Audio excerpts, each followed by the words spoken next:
안녕하세요. 오닉스 지식산업센터를 신축한 성공을 이끄는 남자 정성호입니다. 제가 꼭 드리고 싶은 말은 구독을 꼭 눌러주시고요. 좋아요 눌러주세요. 저의 힘이 됩니다. 안녕하세요. 계속해서 저금리 시대가 2020년에 도래했잖아요. 저금리 시대는 금리가 지금 한국은행 금리가 1.5잖아요. 저희들이 실물 경제에서 더더욱 좀 떨어질 거예요. 1.25나 1%까지. 아니면 일본이 금리를 마이너스까지 했거든요. 일본 20년 불황할 때 금리를 계속 낮췄어요. 그리고 그 저금리는 저희들한테 지금 문제는 유동성 과잉과 그 다음에 집중할 거예요. 돈이 집중화된다는 거잖아요. 그래서 이 문제는 어쩌면 더 심각한 현상일 수 있는데, 그러면은 상대적 빈곤감과 박탈감을 계속해서 느낄 거예요. 그래서 2020년에는 저는 2022년 2년 전에 나온다면 부동산 투자를 권하고 싶어요. 왜 그러냐면 1, 2년 사이에 부동산이 점프를 할 거라고 보고 있습니다. 그래서 저는 사업을 하고 있었고 지금까지 계속해서 사업을 하잖아요. 근데 이게 집중화라는 게 얼마나 무섭냐면 다른 그 지역은 올라가지가 않아요. 그래서 집중할 수 있는 곳에 가급적이면 정보를 모아야 되거든요. 그래서 저는 구로에 있는 오닉스 지식산업센터를 신축하면서 느낀 게 정말 집중화가 빠르게 되더라는 거죠. 왜? 방문하거나 아니면 계약하거나 아니면 문의를 하는 그 숫자가 늘어나고 있고요. 그런 분들에 대한 그 대화를 해보면 불안심입니다. 다른 데로 올랐는데 나는 어떻게 해야 돼? 아니면 직장에 대한 불안, 아니면 현금을 가지고 있는데 내가 이 돈 갖고 투자할 수 있어? 이러거든요. 그래서 저는 제일 중요한 거는 자기 사업을 하는 사람 위주로 제 경험을 말씀드리는데요. 이것도 어떻게 보면 많은 사람을 만나보면 똑같은 동일한 대답을 할 겁니다. 물론 다른 분들 중에는 야, 부동산 너무 많이 올랐기 때문에 폭락한다고 그래요. 폭락할 수도 있습니다. 근데 폭락하는 곳은 지역마다 틀려요. 폭락하는 지역이 있고 계속 오르는 지역이 있다는 거죠. 제가 그 미국이나 아니면 유럽 출장이나 아니면 살면서 느낀 곳이 뭐냐면 집중하라 했던 거예요. 전철역이 가까울수록 도시가 중심지역에 가까울수록 더 계속 오른다는 거죠. 그리고 오르는 속도가 너무 빨라요. 만약에 지방은 지금 제가 20년 전이나 30년 전 아니면 지금 50이 넘었기 때문에 인식할 수 있는 나이 40년, 10살 때로 제 고향을 생각한다면 충남 당진을 생각한다면 저는 버스 종점에서 태어났고 바닷가였어요. 바로 앞에가 바닷가였어요. 도로가 깔린 지가 제가 20살이 넘었어요. 거의 30살에 깔릴 정도로 늦게 깔렸고요. 전기가 제 초등학교, 저 국민학교 한 5학년쯤에 들어왔거든요. 정말 낙후된 지역인데, 그러면 그 낙후된 이후에 전기 들어오고 도로 깔렸다고 했잖아요. 그게 얼마나 많이 변했느냐. 제가 보기에는 별로 늘 1년에 몇 번씩 봐서 그런지 몰라도 변한 게 별로 없는 것 같아요. 물론 농촌이 정비가 잘 돼 있어요. 그 다음에 그 생활 수준도 좋아요. 그러나 젊은 사람이 없어요. 저희 국민학교, 초등학교죠. 거의 폐교 수준입니다. 그러면 이게 한국만의 문제냐? 아닙니다. 미국을 가도 시골에 가면 젊은 사람 없어요. 유럽? 영국이나 불란서, 파리 있는 사람이 많지만 그 일례로 프랑스나 이런 지방 가도 사람이 없어요. 이태리 가도 없어요. 자, 그러면 모든 나라가 아니면 전 세계적으로 경제 활동이 심화될수록 집중화는 더 되고 있어요. 서울의 인구 너무 비싸서 지금 경기도 쪽으로 이주하는 사람 많다고 하잖아요. 그러나 서울의 부는 우리나라 부의 거의 대부분을 가지고 있어요.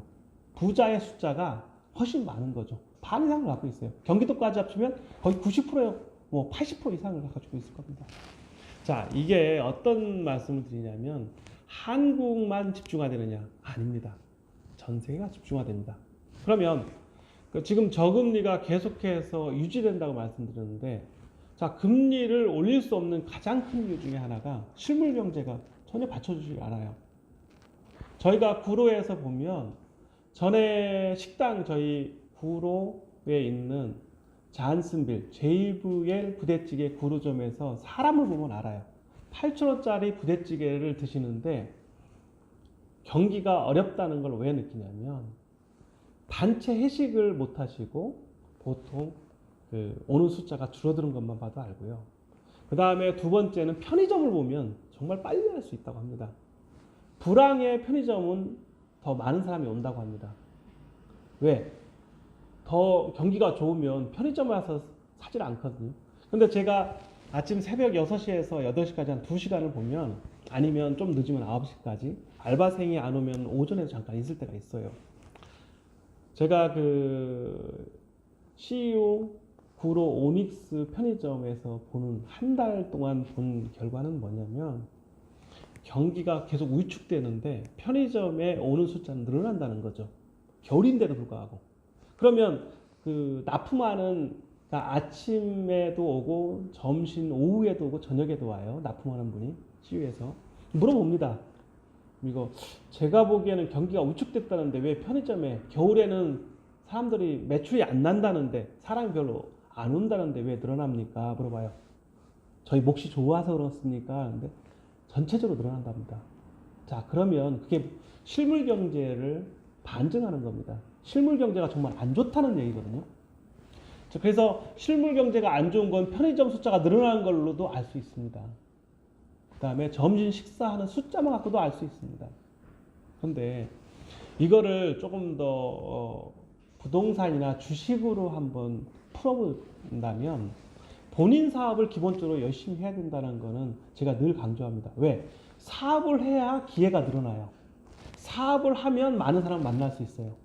자, 정치인은 다 누구든 만나서 웃어야 돼요. 정말 광대 같죠. 저 정치하는 분들 많이 만나봤는데 정말 어떻게 보면 웃음을 파는 것 같아요. 왜? 연예인과 똑같을 수밖에 없는 거예요. 싫은 소리를 할 수가 없습니다.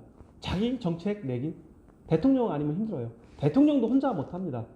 자기 색깔 분명하기 어려워요. 그러나 경제인은 어떻습니까? 자기가 선택해서 만나는 거예요. 만나고 싶은 사람만 만나는 거예요. 그리고 경제인이 좋은 점이 하나 있어요.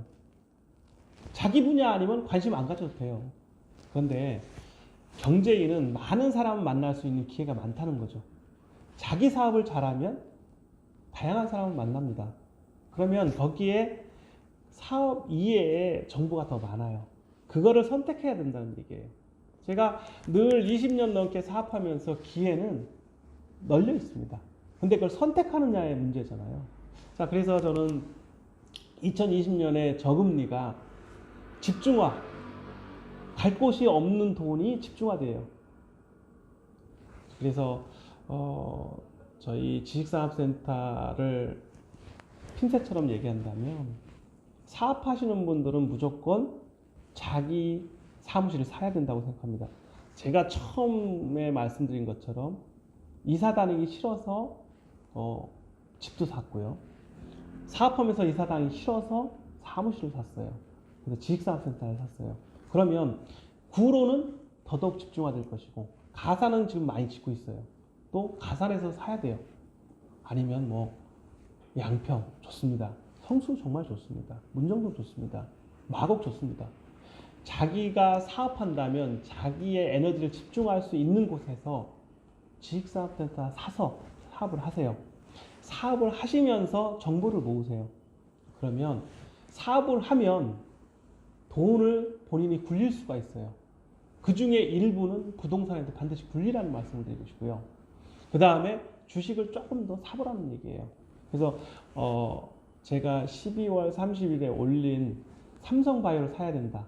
저는 간단합니다. 데이터를 모으니까. 그러면 얼마에 사느냐? 제가 구체적으로 사서 성공한 사례는 다음 편에 드리는데요. 저는 주식을 그런 바이오주를 사라고 합니다. 자, 얼마에? 저는 지금 3만원, 4만원 가는데요. 저는 35만원까지 떨어지기를 기다릴 거예요. 주식 투자는 1년에 한 번이나 두 번만 하는 거예요. 전문가가 아니니까. 왜? 사업을 하니까. 기다릴 줄도 알고 여유 자금으로 해야죠. 그러면 자기의 돈 중에 뭐 100만 원 하든 500만 원 하든 35만 원에 저는 타겟을 잡았어요. 그러면 50만 원 정도에 팔 것으로 타겟을 또 잡았어요. 그럼 100주를 사든 뭐 아니면 50주를 사든 한 주를 사든 뭐 만 주를 사든 자기 역량에 따라 사야 된다고 생각을 하고요. 그리고 지금처럼 이 저금리 시대에는 저는 사업을 하기 때문에 지식산업센터를 투자해라. 왜? 정부에서는 사업자들에게 바로 대출을 할 거예요. 자, 대출에 대해서 다음 편에 또 얘기할 텐데 1분기에 대출 받는 게 가장 좋습니다. 그 다음에 2분기입니다. 그 다음에 3분기고 4분기입니다. 왜? 시간이 지날수록 대출은 어려워져요. 그러면 대출과 어울려서 80%, 90% 대출 받는 지식사업센터를 투자해야 돼요. 작은 데로 투자할 수 있어요. 아파트? 지금 규제가 심합니다. 물론 살 수 있어요. 투자해도 좋습니다. 그러나 제가 저금리 시대에 집중화된다고 했잖아요. 서울 시내에서 사야 되고 지식사업센터를 또 역세권이 가까운 곳에 사야 됩니다. 똑같습니다. 어떤 부동산이든 빨리 사야 돼요. 왜? 가격은 계속 올라요. 오닉스 계속 오르고 있습니다. 더 오를 겁니다. 왜? 구로에는 질 땅이 없어요. 그리고 넷마블이 대기업입니다. 넷마블이 올해 말에 만약 입주가 되면 구로는 더더욱더 올라갑니다. 그래서 오늘은 제가 지식산업센터를 사야 된다고 합니다. 저금리 시대에. 1부에서는 2020년 전망을 했어요.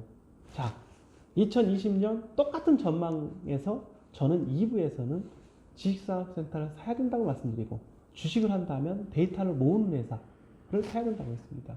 그래서 기본 사업을 충실하게 해가는 것은 제가 계속해서 말씀드릴 거예요. 사례로. 그리고 2020년에서 해야 될 일은 사무실이 없으신 분은 저라면 빠르게 지식산업센터를 사야 된다고 강조하고 싶습니다.